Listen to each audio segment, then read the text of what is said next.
सत्तेसाठी आणि पैशासाठी देशात आणि महाराष्ट्रामध्ये आमदार आणि खासदार आपले पक्ष बदलतायत. पक्ष फोडले जात आहेत. आमदार आणि खासदार फोडण्याची प्रक्रिया सातत्यानं करून लोकशाही खिळखिळी केली जाते आहे. फुटणाऱ्या ह्या आमदार आणि खासदारांच्या विरोधामध्ये जनतेमध्ये तीव्र नाराजीची आणि संतापाची भावना आहे. तसेच जे यांना फोडतात, आमिष देऊन आणि भिक्ती दाखवून अशा प्रकारे पक्ष फोडण्याची कृती करतात, त्या पक्षांच्या विरोधात आणि त्यांच्या नेत्याच्या विरोधात सुद्धा जनतेमध्ये तीव्र नापसंती आणि रागाची भावना आहे. महाविकास आघाडी अशा लोकांना तिकीट देते ज्यांची निवडून येण्याची क्षमता आहे. निवडून येण्याची क्षमता म्हणजे अमाप अशा प्रकारचे पैसा आणि साधन संपत्ती यांचा ज्यांनी संचय केलेला आहे आणि निवडणुकीसाठी ते वापरू शकतात, हाच निकष कदाचित उमेदवारी देण्यासाठी वापरला जातो.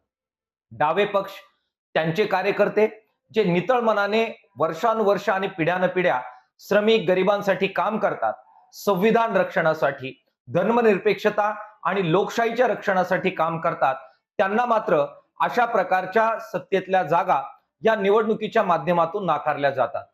परिणाम काय होतो की असे लोक ज्यांना तत्वज्ञानाशी आणि जनतेशी काही देणं घेणं नाही, केवळ सत्ता पाहिजे आणि आपले जे काळे धंदे आहेत ते झाकण्यासाठी संरक्षण पाहिजे, असे लोक निवडून महाविकास आघाडीतून येतात आणि नंतर जाऊन मात्र सत्ताधाऱ्यांना मिळतात. याच्या विरोधात सुद्धा जरा पुन्हा एकदा पुनर्विचार करण्याची आवश्यकता महाविकास आघाडीच्या नेत्यांना सुद्धा आहे. मार्क्सवादी कम्युनिस्ट पक्षांनी या सगळ्या प्रश्नांना जनतेमध्ये घेऊन जाण्याची मोहीम सुरू केलेली आहे. संबंध महाराष्ट्रभर या गद्दार आणि फुटून गेलेल्या आमदार खासदारांच्या विरोधामध्ये निदर्शने करून जनतेचं लक्ष लोकशाही रक्षणाकडे वळवण्याच्या दृष्टिकोनातून मार्क्सवादी कम्युनिस्ट पक्ष संबंध महाराष्ट्रभर मोहीम राबवत आहे.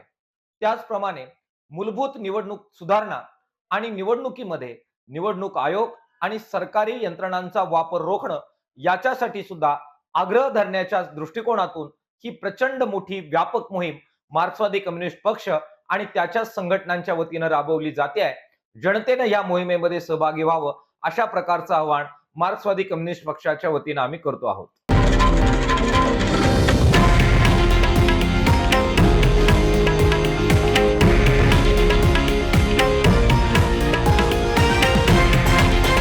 हे आहे देशातील नंबर 1 न्यूज नेटवर्क आणि आपण पाहत आहात TV9 मराठी, एकमेव.